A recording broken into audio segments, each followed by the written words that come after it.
ಯಾವ ಮಗುವನ್ನ ಪಡ್ಕೊಳ್ಳೋಕೆ 9 ತಿಂಗಳು ಸಾವು ಬದುಕಿನ ಮಧ್ಯೆ ಹೋರಾಡಿದ್ಲು, ಇವತ್ತು ಅದೇ ತಾಯಿ ತನ್ನ ಮಗುವನ್ನ ನರಬಲಿ ಕೊಡೋಕೆ ಹೊತ್ಕೊಂಡ್ ಹೋಗಿದ್ಯಾಕೆ? ಕಾಯೋ ದೈವವೇ ಪ್ರಾಣ ಬಲಿಯನ್ನ ಕೇಳುವಂಥದ್ದು ಅಲ್ಲಿ ಏನಾಗಿತ್ತು? ನಿಗೂಢ ಶಕ್ತಿಗಳ ಅರಸರಾಗಿದ್ದ ಅಭೀರರ ರಾಜ್ಯಕ್ಕೆ ಕರಿನೆರಳು ಹೊಕ್ಕಾಗ ಅದರಿಂದ ತಪ್ಪಿಸಿಕೊಳ್ಳೋಕೆ ಅವ್ರು ಮಾಡಿದ ನೀಚ ಕೆಲಸವೇನು ಗೊತ್ತಾ? ಛೀ, ಎಂತ ತಾಯಿ ಇವಳು! ತಾನೇ ಹೆತ್ ಮಗುನ ಸಾಯಿಸೋದಕ್ ಹೊರಟಿದಳೆ ನೋಡಿದ್ಯಾ? ಹಡೆದ ಕರುಳನ್ನೇ ಕತ್ತರಿಸೋಗ್ ನಿಂತವಳಲ್ಲ ಇವಳು. ಎಂತ ಪಾಪಿ ಜನ್ಮ ಅಲ್ವಾ ಇವಳ್ದು ಅಂತ ಆ ಮುದಿಯಜ್ಜಿ ಅಸಹ್ಯದಿಂದ ಮುಖ ಕಿವುಚ್ಕೊಂಡ್ ಹೇಳ್ತಿದ್ರೆ ಎದುರಿಗೆ ಕೂತಿದ್ದ ಆಕೆಗೆ ಎದೆ ಜಲ್ಲಂದಾಗಾಯ್ತು. ಆಕೆ ಗಾಬರಿಯಿಂದ ಅಜ್ಜಿ ಮುಖ ನೋಡ್ತಾ, ಏನಜ್ಜಿ ಹೇಳ್ತಿದ್ಯಾ? ಮಹಾರಾಣಿಯವರು ಹಂಗ್ಯಾಕ್ ಮಾಡ್ತಾರೆ? ಯಾವ ತಾಯಿ ಆದ್ರೂ ತನ್ ಮಗುನ್ ಸಾಯಿಸೋಕೆ ಮನ್ಸ್ ಮಾಡ್ತಾಳ? ಅಷ್ಟಕ್ಕೂ ಆ ಮಗು ಮಾಡಿ ತಪ್ಪಾದ್ರೂ ಏನು? ಮಹಾರಾಣಿ ಅಂದ್ರೆ ದೇವತೆ ಅಂತಾರಲ್ಲ, ಅವ್ರ ಇಂದ ಕೆಲ್ಸ ಕೈ ಹಾಕ್ತಾರ ಅಂತ ಪ್ರಶ್ನೆಗಳ ಸುರಿಮಳೆಗೈದ್ಲು. ಆಗ ಆ ಅಜ್ಜಿ ದೀರ್ಘವಾಗಿ ನಿಟ್ಟುಸಿರು ಬಿಟ್ಟು, ಹೂ ಕಣ್ಮಗ್ಲೆ, ವಿಧಿಯಾಟ ಬಲ್ಲವ್ರು ಯಾರು? ನಮಗ್ ಕಾಣೋದು ಬರೀ ಮೇಲ್ನೋಟದ ಸತ್ಯ ಮಾತ್ರ. ಆದ್ರೆ ಅರಮನೆ ಗೋಡೆಗಳ ಒಳಗೆ ಅದೆಂತ ರಹಸ್ಯಗಳು ಉದ್ಗೋಗಿವೆ ಗೊತ್ತಾ? 5,000 ವರ್ಷಗಳ ಹಿಂದಿನಿಂದ ನಡ್ಕೊಂಡ್ ಬಂದ ಪದ್ಧತಿ ಪ್ರಕಾರ ಅವತ್ತೊಂದಿನ ಏನಾಯ್ತು ಅಂದ್ರೆ, ಹಾಗಾದ್ರೆ ಅಜ್ಜಿ ಹೇಳಿದ ಆ ನೀಚ ವಿಷಯವಾದ್ರೂ ಏನು? ಹೆತ್ತ ಮಗುವನ್ನೇ ತಾಯಿ ಸಾಯಿಸೋಕ್ ಹೊರಟಿದ್ದು ಯಾಕೆ? ಅಷ್ಟಕ್ಕೂ ಅವಳ ಕಥೆಯಲ್ಲಿ ನಿಜವಾಗ್ಲೂ ನಡ್ದದ್ದೇನು? ಈ ಎಲ್ಲಾ ಪ್ರಶ್ನೆಗಳಿಗೂ ಉತ್ತರ ತಿಳ್ಕೊಳ್ಬೇಕಾ? ಹಾಗಾದ್ರೆ ಇನ್ಯಾಕ್ ತಡ? ಇಡೀ ಕರ್ನಾಟಕದ ಮಂದಿ ಫುಲ್ ಜೋಶ್ನಲ್ಲಿ ಕೇಳ್ತಾರೋ ಈ ಕಥೆಯನ್ನ ಸಂಪೂರ್ಣವಾಗಿ ಕೇಳೋಣ ಬನ್ನಿ. ತ್ರಿಗರ್ತ ಸಾಮ್ರಾಜ್ಯದ ಅಡಿಯಲ್ಲಿ ಬರೋ ಈ ಗಾಂಧಾರ ದೇಶದಲ್ಲಿ ಚಿನ್ನದ ಗೋಪುರಗಳು, ವಜ್ರ ವೈಢೂರ್ಯಗಳನ್ನ ಸಂತೆಯಲ್ಲಿ ತರಕಾರಿ ಮಾಡಿದ ಹಾಗೆ ಮಾರುವಷ್ಟು ಶ್ರೀಮಂತಿಕೆ ಇತ್ತು. ಅಂತಹ ದೊಡ್ಡ ಸಾಮ್ರಾಜ್ಯವನ್ನ ಆಳ್ತಾ ಇದ್ದಿದ್ದು ಬೇರಾರೂ ಅಲ್ಲ, ಸಾಕ್ಷಾತ್ ಪರಾಕ್ರಮದ ಸ್ವರೂಪವಾಗಿದ್ದ ಮಹಾರಾಜ ಅರುಣೇಂದ್ರ ಮತ್ತು ಆತನ ಧರ್ಮಪತ್ನಿ ಸೌಂದರ್ಯದ ಖನಿ ಮಹಾರಾಣಿ ಅವಂತಿಕಾ. ಅರುಣೇಂದ್ರ ಅಂದ್ರೇನ್ ಸುಮ್ನೆ ಅಲ್ಲ, ಅಭೀರ ಕುಲದ ಸಿಂಹ ಅವನು.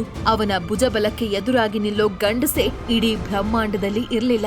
ಅವನ ಕತ್ತಿಯ ಒಂದೇ ಒಂದು ಏಟಿಗೆ ಬಂಡೆಗಳೇ ಪುಡಿ ಪುಡಿಯಾಗ್ತಿದ್ವು. ಯುದ್ಧ ಭೂಮಿಯಲ್ಲಿ ಅರುಣೇಂದ್ರ ನಿಂತ್ರೆ ಎದುರಾಳಿ ಸೈನ್ಯ ಅರ್ಧ ಪ್ರಾಣ ಬಿಟ್ಟ ಹಾಗೆ. ಇನ್ನು ರಾಣಿ ಅವಂತಿಕಾ, ಆಕೆ ಬರೀ ಬೇರೆ ಹೆಂಗಸ್ರ ಹಾಗಿರ್ಲಿಲ್ಲ. ಅವಳು ಅರುಣೇಂದ್ರನಿಗೆ ತಕ್ಕ ಸಾಥಿಯಾಗಿದ್ದವಳು. ಬುದ್ಧಿವಂತಿಕೆಯಲ್ಲಿ, ಧೈರ್ಯದಲ್ಲಿ ಗಂಡನನ್ನೇ ಮೀರಿಸುವಂತವಳು. ಇವರಿಬ್ಬರ ಜೋಡಿ ನೋಡಿದ್ರೆ ಸ್ವತಃ ಆಕಾಶದಲ್ಲಿರೋ ನಕ್ಷತ್ರಗಳೇ ಅಸೂಯೆ ಪಡ್ತಿದ್ವು. ಇಂಥ ರಾಜರಾಣಿ ಇದ್ರೆ ಪ್ರಜೆಗಳಿಗೆ ಇನ್ನೇನ್ ಬೇಕು ಅಂತ ಜನ ಜೈಕಾರ ಹಾಕ್ತಿದ್ರು. ಆದ್ರೆ ವಿಧಿ ಅನ್ನೋದು ಎಷ್ಟು ವಿಚಿತ್ರ ಅಲ್ವಾ? ಇಡೀ ಜಗತ್ತನ್ನೇ ಆಳುವಷ್ಟು ಶಕ್ತಿ ಇರೋ ಲಕ್ಷಾಂತರ ಸೈನ್ಯವನ್ನ ಕಣ್ಸನ್ನೆಯಲ್ಲೇ ನಿಯಂತ್ರಿಸೋ ಈ ದಂಪತಿಗಳ ಮಡಿಲಲ್ಲಿ ಅವತ್ತು ಸಂಕಟದ ಬೆಂಕಿ ಹೊತ್ಕೊಂಡು ಉರಿತಾಯ್ತು. ಹೊರಗಿನ ಶತ್ರುಗಳನ್ನ ಗೆದ್ದಿದ್ದ ಅರುಣೇಂದ್ರ ಒಳಗಿನ ವಿಧಿಯಾಟದ ಮುಂದೆ ಸೋತು ತಲೆ ಬಗ್ಗಿಸಿ ನಿಂತಿದ್ದ. ಅರಮನೆಯ ಬೃಹತ್ ಯಜ್ಞಶಾಲೆ, ಅಲ್ಲಿ ಸಾವಿರಾರು ಜನ ಸೇರಿದ್ದಾರೆ. ಮಂತ್ರಿಗಳು, ಸಾಮಂತರು, ಋಷಿಮುನಿಗಳು ಎಲ್ಲರೂ ಇದ್ದಾರೆ. ಆದ್ರೆ ಯಾರ ಬಾಯಲ್ಲೂ ಮಾತಿಲ್ಲ. ಸ್ಮಶಾನ ಮೌನ ಆವರಿಸಿದೆ. ಯಜ್ಞ ಕುಂಡದಲ್ಲಿ ಬೆಂಕಿ ದಗದಗ ಅಂತ ಉರಿತಾ ಇದೆ. ಆ ಬೆಂಕಿಯ ಜ್ವಾಲೆ ಅರಮನೆಯ ಚಾವಣಿಯನ್ನೇ ಮುಟ್ಟುವಷ್ಟು ಎತ್ತರಕ್ಕೆ ಹಾರಾಡ್ತಿದೆ. ಆ ಯಜ್ಞ ಕುಂಡದ ಮುಂದೆ ತ್ರಿಲೋಕವನ್ನೇ ಗೆಲ್ಲಬಲ್ಲ ಮಹಾರಾಜ ಅರುಣೇಂದ್ರ ಮತ್ತು ರಾಣಿ ಅವಂತಿಕಾ ಸತ್ತವರ ಹಾಗೆ ನಿಂತಿದ್ದಾರೆ. ಆದ್ರೆ ಅವತ್ತಿನ ದಿನ ಅವ್ರ ಕೈಯಲ್ಲಿ ವಿಜಯದ ಕತ್ತೆ ಇರ್ಲಿಲ್ಲ, ಸಾಮ್ರಾಜ್ಯದ ಲಾಂಛನ ಇರ್ಲಿಲ್ಲ. ಬದಲಾಗಿ ಕೇವಲ 3 ವರ್ಷದ ಹಸುಗೂಸಿತ್ತು. ಆ ಮಗು ಬೇರಾರೂ ಅಲ್ಲ, ಗಾಂಧಾರದ ಮುಂದಿನ ಭವಿಷ್ಯ ಯುವರಾಜ ಧ್ರುವ. ಅರುಣೇಂದ್ರನ ಕಣ್ಣಲ್ಲಿ ನೀರು ಧಾರೆ ಧಾರಿಯಾಗಿ ಹರಿತಾಯ್ತು. ಜಗತ್ತನ್ನೇ ಗೆಲ್ಲೋ ತಾಕತ್ತಿರೋ ರಾಜ ಅವತ್ತು ಅಸಹಾಯಕನಾಗಿ ಮಗುವಿನ ಹಾಗೆ ಅಳ್ತಿದ್ದ. ಇನ್ನು ರಾಣಿ ಅವಂತಿಕಾಳ ಸ್ಥಿತಿ ಅದಕ್ಕಿಂತ ಭಿನ್ನವಾಗಿರ್ಲಿಲ್ಲ. ಅವಳ ಹೃದಯ ಒಡೆದು ಚೂರ್ ಚೂರಾದ ಹಾಗಿತ್ತು. ಮಗುವನ್ನ ಎದೆಯೊಳಗೆ ತನ್ನ ಉಸಿರಾಟದ ಜೊತೆಗೆ ಬೆರೆತು ಹೋಗುವಂತೆ ಹುದುಗಿಸ್ಕೊಂಡು ಆಕೆ ಬಿಕ್ಕಿ ಬಿಕ್ಕಿ ಅಳ್ತಿದ್ಲು. ಆ ದೃಶ್ಯ ನೋಡಿದ್ರೆ ಎಂಥ ಕಲ್ಲೆದೆಯವರಿಗೂ ಕರಳು ಕರಗ್ತಾಯ್ತು. ಅರುಣೇಂದ್ರ ಅಲ್ಲಿ ಪಕ್ಕದಲ್ಲಿ ನಿಂತಿದ್ದ ತನ್ನ ಆಪ್ತ ಕುಲಗುರು ರಮಣ ಮಹರ್ಷಿಗಳನ್ನ ನೋಡಿ ಕೈ ಮುಗಿದ. ಗುರುಗಳೇ, ಇದು ಬೇರೆ ದಾರಿನೇ ಇಲ್ವಾ? ನನ್ ಮಗನನ್ನ, ನನ್ ವಂಶದ ಕುಡಿನ ನಾನೇ ಸ್ವತಃ ಬಲಿ ಕೊಡ್ಬೇಕಾ? ಇದ್ಯಾವ ನ್ಯಾಯ ಗುರುಗಳೇ? ದಯವಿಟ್ಟು ಏನಾದ್ರೂ ಮಾಡಿ ನನ್ ಮಗನ್ನ ಉಳಿಸ್ಕೊಡಿ ಅಂತ ಗೋಗರೆದ. ಆಗ ಅಲ್ಲಿಗೆ ಬಂದವನೇ ಕಾಲಕೇಯ. ಇವನು ಅಂಬರ ಕುಲದ ರಾಜ. ನೋಡೋಕೆ ಮನುಷ್ಯಂತರ ಇದ್ರು ಅವನ್ ಸಾಧನೆ ಏನು ಕಮ್ಮಿ ಇರ್ಲಿಲ್ಲ. ಅವನು ಮುಂದೆ ಬಂದು ಆ ಯಜ್ಞ ಶಾಲೆಯಲ್ಲಿದ್ದ ಎಲ್ಲರಿಗೂ ಕೇಳಿಸೋ ಹಾಗೆ, ಅರುಣೇಂದ್ರ, ಭಾವೋದ್ವೇಗಕ್ಕೆ ಒಳಗಾಗ್ಬೇಡ. ಇದು ವಿಧಿಲಿಖಿತ. ಆಕಾಶದಲ್ಲಿ ತ್ರಿಕೂಟ ಗ್ರಹಗಳ ರಚನೆಯಾಗಿದೆ. 5,000 ವರ್ಷಗಳ ಹಿಂದಿನಿಂದ ನಡ್ಕೊಂಡು ಬಂದಿರೋ ಪದ್ಧತಿ ಇದು. ನಮ್ಮ ಈ ನೆಲದ ದೇವತೆ ತೃಪ್ತಿಯಾಗಬೇಕು ಅಂದ್ರೆ ಇದು ನಡಿಲೇಬೇಕು. ಹಾಗೆ ಅದು ಸಾಮಾನ್ಯ ಪೂಜೆ ಅಲ್ಲ, ರಾಜವಂಶದ ಚೊಚ್ಚಲ ಕುಡಿಯಿಂದಾನೇ ಆಗ್ಬೇಕಾಗಿರೋ ಮಹತ್ ಕಾರ್ಯ. ಆಗ ಮಾತ್ರ ಈ ಸಾಮ್ರಾಜ್ಯಕ್ಕೆ ಹಿಡಿದಿರೋ ಗ್ರಹಣ ಬಿಡುತ್ತೆ. ಇಲ್ಲ ಅಂದ್ರೆ ಇಡೀ ಗಾಂಧಾರ ಸಾಮ್ರಾಜ್ಯ ಸರ್ವನಾಶ ಆಗೋಗುತ್ತೆ ಅಂತ ಅರುಣೇಂದ್ರನಿಗೆ ಅರ್ಥವಾಗೋ ಹಾಗೆ ಬೇಸರದಲ್ಲೇ ಹೇಳ್ದ. ಕಾಲಕೇಯ ಹೇಳಿದ ವಿಷಯ ಎಂಥವರ ಎದೆಯಲ್ಲೂ ನಡುಕ ಹುಟ್ಟಿಸೋ ಹಾಗಿತ್ತು. ಆ ಪ್ರಕಾರ ಆ ಸಾಮ್ರಾಜ್ಯದಲ್ಲಿ ನೆಲೆ ನಿಂತಿರೋ ದೇವರನ್ನ ತೃಪ್ತಗೊಳಿಸ್ಬೇಕು ಅಂದ್ರೆ ರಾಜನ ಮಗ ಅದೊಂದು ಭಯಾನಕವಾದ ಯಜ್ಞಕ್ಕೆ ಪ್ರಸಾದವಾಗ್ಬೇಕು. ಇದನ್ನ ಕೇಳಿದ ಜನರೆಲ್ಲ ನಡುಗ್ ಹೋದ್ರು. ಅಯ್ಯೋ ಪಾಪ ಅಂತ ಉದ್ಗರಿಸಿದ್ರು. ಆದ್ರೆ ಯಾರು ಕೂಡ ಅದನ್ನ ಪ್ರಶ್ನೆ ಮಾಡೋ ಧೈರ್ಯ ಮಾಡ್ಲಿಲ್ಲ. ಧ್ರುವನನ್ನ ಯಜ್ಞಪೀಠದ ಕಡೆಗೆ ತಗೊಂಡು ಹೋಗೋಕೆ ಸೈನಿಕರು ಬಂದ್ರು. ರಾಣಿ ಅವಂತಿಕಾ ಮಗುವನ್ನ ಬಿಡಲೇ ಇಲ್ಲ. ಮುಟ್ಬೇಡ ನನ್ ಮಗನನ್ನ, ಯಾರಾದ್ರೂ ಹತ್ರ ಬಂದ್ರೆ ಸುಟ್ಟು ಬೂದಿ ಮಾಡಿಬಿಡ್ತೀನಿ ಅಂತ ಹೆಣ್ಣು ಹುಲಿಯ ತರ ಗರ್ಜಿಸಿದ್ಲು. ಆದ್ರೆ ಏನ್ ಪ್ರಯೋಜನ? ವಿಧಿ ಅಟ್ಟಹಾಸದ ಮುಂದೆ ತಾಯಿಯ ಪ್ರೀತಿ ಸೋಲು ಹಾಗೆ ಕಾಣಿಸ್ತಾ ಇತ್ತು. ಆಗ ಅವಂತಿಕ ಒಂದು ನಿರ್ಧಾರಕ್ಕೆ ಬಂದ್ಲು. ಆ ನಿರ್ಧಾರ ಅಲ್ಲಿರೋ ಯಾರು ಊಹಿಸದಂತ ನಿರ್ಧಾರ ಆಗಿತ್ತು. ಅವಳು ಕಣ್ಣೀರು ಒರೆಸ್ಕೊಂಡು ಗಟ್ಟಿಯಾಗಿ ನಿಂತ್ಲು. ನನ್ ಮಗನಿಗೆ ಈ ಸ್ಥಿತಿ ಬರೋದನ್ನ ನೋಡಕ್ಕೆ ನನ್ ಕೈಲಾಗಲ್ಲ. ಈ ಯಜ್ಞಕ್ಕೆ ಆ ನೀಚ ಕೆಲ್ಸ ಮಾಡ್ಬೇಕು ತಾನೆ, ಅದು ರಾಜವಂಶದಿಂದನೇ ಆಗ್ಬೇಕು ತಾನೆ. ಹಾಗಾದ್ರೆ ಈ ಕೆಲ್ಸವನ್ನ ನಾನೇ ಮಾಡ್ತೀನಿ ಅಂತ ಘೋಷಿಸಿದ್ಲು. ಅವಂತಿಕಾಳ ಈ ಮಾತು ಕೇಳಿ ಇಡೀ ಸಭೆ ಸ್ತಬ್ಧವಾಯ್ತು. ಏನ್ ಹೇಳ್ತಿದ್ಯಾ ಅವಂತಿಕಾ? ಹುಚ್ಚ ಹಿಡಿತಾ ನಿನಗೆ ಅಂತ ಅರುಣೇಂದ್ರ ಕಿರ್ಚಿದ. ರಮಣ ಮಹರ್ಷಿಗಳು ಕೂಡ ಬೇಡ ಮಗಳೇ, ಇದು ಧರ್ಮ ಅಲ್ಲ ಅಂತ ತಡೆಯೋಕ್ ಹೋದ್ರು. ಆದ್ರೆ ಈ ಮಾತನ್ನೆಲ್ಲ ಕೇಳಿಸ್ಕೊಂಡ ಕಾಲಕೇಯ ಗಂಭೀರವಾಗಿ ಯೋಚಿಸ್ತಾ ಕಣ್ಮುಚ್ಚಿದ. ಸ್ವಲ್ಪ ಸಮಯದ ನಂತರ ಅಗ್ನಿಯನ್ನ ದಿಟ್ಟಿಸಿ ನೋಡ್ತಾ, ಆಹಾ, ಎಂತಹ ಅದ್ಭುತ! ಧ್ರುವನಂತ ಮಹಾನ್ ಪುರುಷನನ್ನ ಹಡೆದ ತಾಯಿ ಅವಂತಿಕಾ ಈ ಕೆಲಸವನ್ನ ಮಾಡಿಬಿಟ್ಟರೆ ಮಗನ ಆಯಸ್ಸು 100 ಕಾಲ ಆಗುತ್ತೆ. ಅವನು ಇಡೀ ಜಗತ್ತನ್ನೇ ಆಳೋ ಶಕ್ತಿಶಾಲಿ ಆಗ್ತಾನೆ. ಜೊತೆಗೆ ನಮ್ಮ ಗ್ರಹಕ್ಕೆ ಶ್ರೇಯಸ್ಸು ಅಂತ ಶಾಸ್ತ್ರ ಹೇಳುತ್ತೆ ಅಂತ ಹೇಳ್ದ. ಅವನ ಮಾತುಗಳನ್ನ ಕೇಳಿ ಅರುಣೇಂದ್ರ ಮತ್ತು ರಮಣರು ಸ್ತಬ್ಧರಾಗ್ಬಿಟ್ರು. ಆದ್ರೆ ಅವಂತಿಕಾ ಮಾತ್ರ ನಕ್ಕು ತನ್ನ ಮಗನ ಹಣೆಗೆ ಮುತ್ತಿಟ್ಲು. ಮರುಕ್ಷಣ ಆಕೆ ಅರುಣೇಂದ್ರನ ಕಡೆ ಕೊನೆಯ ಬಾರಿಗೆ ನೋಡಿದ್ಲು. ಆ ನೋಟದಲ್ಲಿ ನನ್ ಮಗನನ್ನ ಜೋಪಾನ ಮಾಡು ಅನ್ನೋ ಮೂಕ ವೇದನೆ ಇತ್ತು. ಅರುಣೇಂದ್ರ ಏನನ್ನೋ ಹೇಳೋಕೆ ಬಾಯ್ ಬಿಡೋಷ್ಟ್ರಲ್ಲಿ ಅವಂತಿಕಾ ಅಗ್ನಿಕುಂಡದ ಕಡೆ ತಿರುಗಿ ಜೈ ಗಾಂಧಾರ ಮಾತೆ ಅಂತ ಕೂಗಿ ಧಗಧಗ ಉರಿತಿದ್ದ ಬೆಂಕಿಯನ್ನ ದಿಟ್ಟಿಸಿ ನೋಡ್ತಾ ಆ ನೀಚ ಕೆಲ್ಸವನ್ನ ಮಾಡೇ ಬಿಟ್ಲು. ಅವಂತಿಕಾ ಅಂತ ಅರುಣೇಂದ್ರನ ಚೀರಾಟ ಮುಗಿಲು ಮುಟ್ಟಿತು. ನೋಡ್ತಿದ್ದಂತೆ ಆಕೆಯ ಸುಂದರವಾದ ದೇಹ ಬೆಂಕಿಯಲ್ಲಿ ಕರಗೋಯ್ತು. ಆಕೆ ಕೈಯಲ್ಲಿದ್ದ ರಾಜ ಖಡ್ಗ ಕೆಳಗ್ ಬಿತ್ತು. ಅರಮನೆಯ ತುಂಬಾ ಹಾಹಾಕಾರ. ಎಲ್ಲರೂ ಮಹಾರಾಣಿ ಅವಂತಿಕಾ ದೇವಿಗೆ ಜೈವಾಗಲಿ ಅಂತ ಜೈಕಾರ ಹಾಕಿದ್ರು. ಅವಳ ತ್ಯಾಗವನ್ನ ಕೊಂಡಾಡಿದ್ರು. ಆದ್ರೆ ಅಲ್ಲಿ ಮೂಲೆಯಲ್ಲಿ ನಿಂತಿದ್ದ ಪುಟ್ಟ ಬಾಲಕ ಧ್ರುವ ಅಮ್ಮ ಸಾಯುವಾಗ ಕೆಳಗೆ ಬೀಳ್ಸ್ಕೊಂಡಿದ್ದ ಆ ಖಡ್ಗವನ್ನೇ ದಿಟ್ಟಿಸಿ ನೋಡ್ತಾ ನಿಂತಿದ್ದ. ಅಮ್ಮನ ಸಾವು ಆ ಪುಟ್ಟ ಹೃದಯದ ಮೇಲೆ ಎಂಥ ಪರಿಣಾಮ ಬೀರಿತ್ತು ಅನ್ನೋದು ಯಾರಿಗೂ ಗೊತ್ತಾಗ್ಲಿಲ್ಲ. ಕಾಲಚಕ್ರ ಉರುಳಿತ್ತು. ಈ ಘಟನೆ ಆಗಿ ಸುಮಾರು ವರ್ಷಗಳೇ ಕಳೆದು ಹೋಗಿದ್ವು. ಯಾವ ಗಾಂಧಾರ ಸಾಮ್ರಾಜ್ಯವನ್ನ ನೋಡಿ ಶತ್ರುಗಳು ನಡಕ್ತಿದ್ರು, ಆ ಸಾಮ್ರಾಜ್ಯದ ಅಭೀರ ಕುಲದವರು ಈಗ ಶಕ್ತಿಹೀನರಾಗಿ ಹೋಗಿದ್ರು. ರಾಜ ಅರುಣೇಂದ್ರ ಮುಪ್ಪಿನಿಂದಾಗಿ ಮತ್ತು ಹೆಂಡತಿಯ ಅಗಲುವಿಕೆಯಿಂದಾಗಿ ಕುಗ್ಗಿ ಹೋಗಿದ್ದ.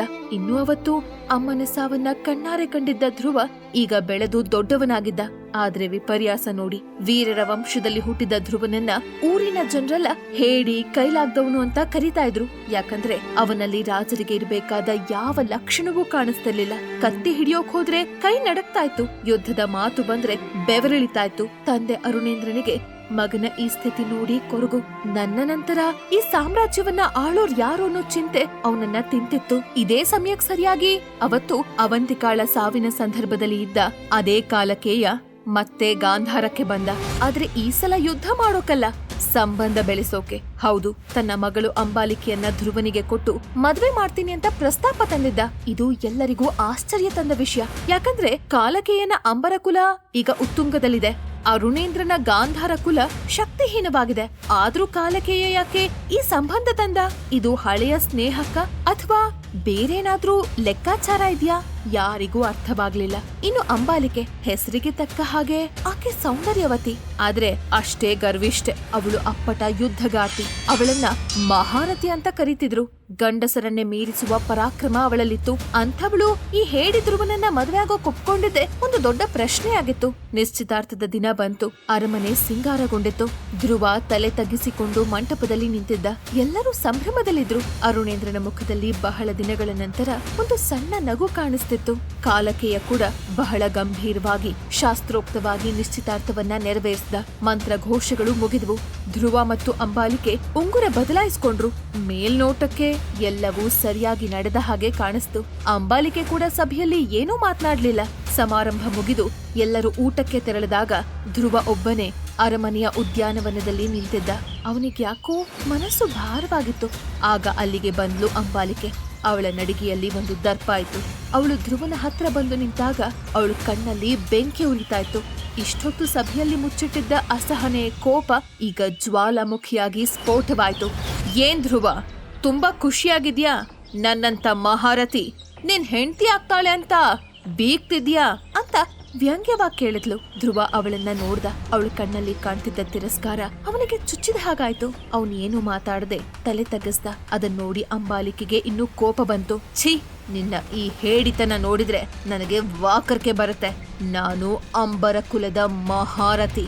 10 ಜನ ವೀರರನ್ನ ಸೋಲಿಸಿದವ್ ನಾನು. ಅಂಥದ್ರಲ್ಲಿ ಕತ್ತಿ ಹಿಡಿಯೋಕೆ ಬರದೇ ಇರೋ ನಿನ್ನನ್ನ ನಾನು ಮದ್ವೆ ಆಗ್ಬೇಕಾ?